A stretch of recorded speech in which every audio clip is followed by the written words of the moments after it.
everybody out there on YouTube, my name is Kris Nicholson, and right now I'm going to show you two keyboards. One, on the bottom keyboard, it's a Korg M1, and on the top keyboard is a Korg T3. Now, the Korg M1 came first, and then came the T3. The T3 is actually called an M1 on steroids. But these two keyboards, they're twin brothers, and they came into competition with each other. And I'm going to show you the reason why. Now, the Korg M1 was the first music workstation ever to be made on this planet. When this keyboard came out, it broke the mold of the synthesizer world. Another thing is that the Korg M1 had 100 voices and also 100 combinations. So it makes a total of 200 full voices on there. Now, here's the Korg T3. This is the M1 on steroids. This music workstation kind of also broke the synthesizer world. Number one, the T3 came with a floppy drive. Number two, it's the same thing as the M1, but we doubled the memory. You have 200 programs and 100 combinations. A bigger 8-track speaker. A full LCD screen. You have more performance on this keyboard.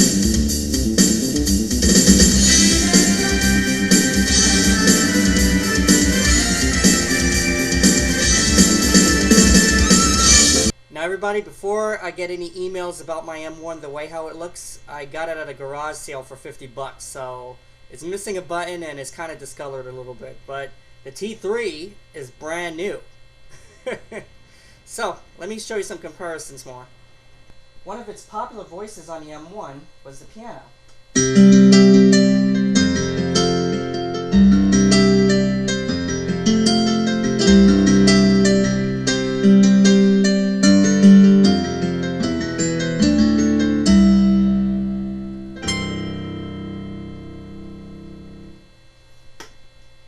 Now on the Korg T3, Program A is the same piano as the M1.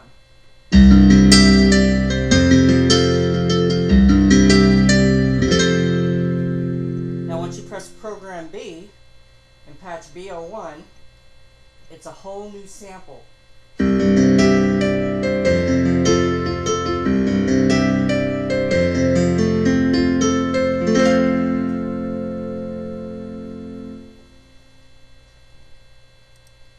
Back to the M1, you have its drum programs.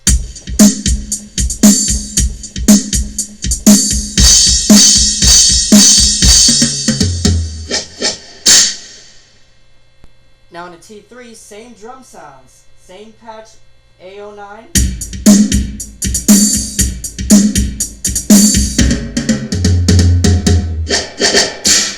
Same drum sounds in every key. Now once you go to the B category, the drum sounds have double its wave memory.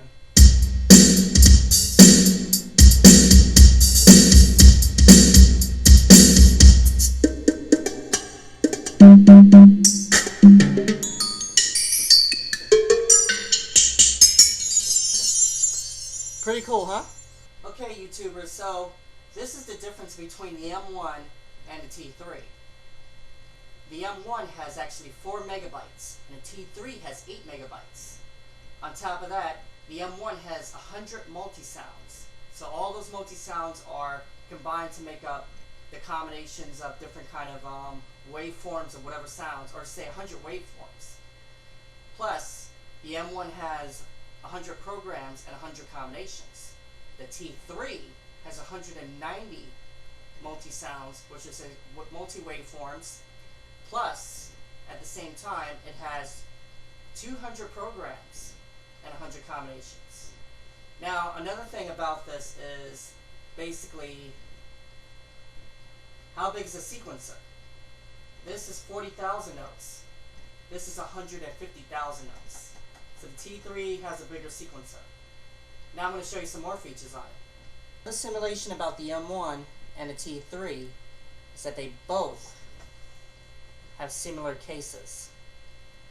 If you look at both of them, they're the exact same case, except if you look on the back of the keyboard, right over here, you got your PCM data, and you got one set of MIDI in, out, and throughs. Here's your contrast for your LCD, your damper pedal. This is your assignable pedals. And over here, it's 1 through 4 out jacks. And last but not least, you have your headphones right over here. Now there's a lot more professional features about the T3. You got your PCM data right over here. You got both cards in the back instead of one on top. Now one thing that annoys me about the M1 is when you put a card in, you see one sticking up on top right there. Yamaha did that with their synthesizers, with their SYs, and kind of drove me crazy because somebody could easily just go no, not really. But you got your PCM data and your program sequencer data. Now this is something that you will not probably see in that much of the music workstation keyboards of Korg these days. You have a MIDI through, and you got 4 MIDI outputs. You have an A bank and you have a B bank, so 2 in A and 2 in B. Over here you have your MIDI in, your contrast, sit more at the keyboard. You have your damper pedal right over here. This is your assignable switch pedal, so if you want a volume or if you want sostenuto. Over here, this is your MIDI out, your audio outs. Basically, you have 4 sets of MIDI audio outs. Keep saying MIDI, because you got basically 4 MIDI outs right over here. And you got your headphones. Not only the backs of the keyboards, but the bottom of the keyboards. Okay, so this is the Korg T3. On the bottom of the keyboard, if you can see it right over here, this is an extra prop lip. Now, when you sit this on a stand, it kind of props the keyboard up just a little bit. The M1 doesn't have one. If you look in the back right over here, the M1 doesn't have a prop lip at all. But the T3 has a prop lip. Remember, the sequencer is 150,000 notes on here. So, listen to the quality. You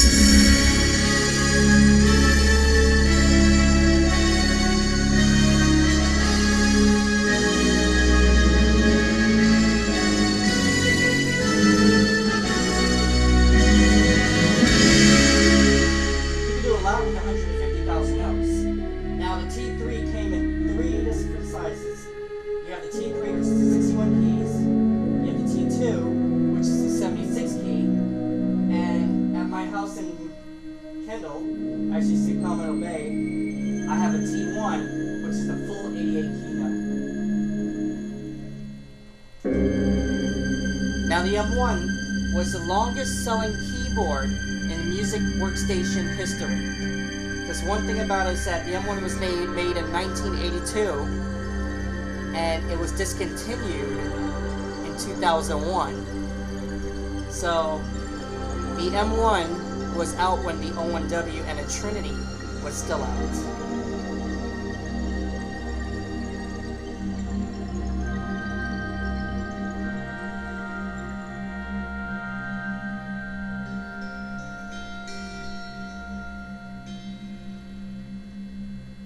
Now remember, they came out with 3 versions of the M1. Number 1 is called the M1 Plus 1, which is made by Envision, which was a software company that made sounds for almost every synthesizer. And also they have the M1EX. Now the M1EX is the same thing as a T3, but in an M1 version. Anyway, thank you very much for joining me, YouTube, and I'm going to make more videos about both of these keyboards. And YouTubers, now you tell me, which one do you think is your favorite and which sounds a lot better? The M1 or the T-Series? T1, T2, T3. And email me back.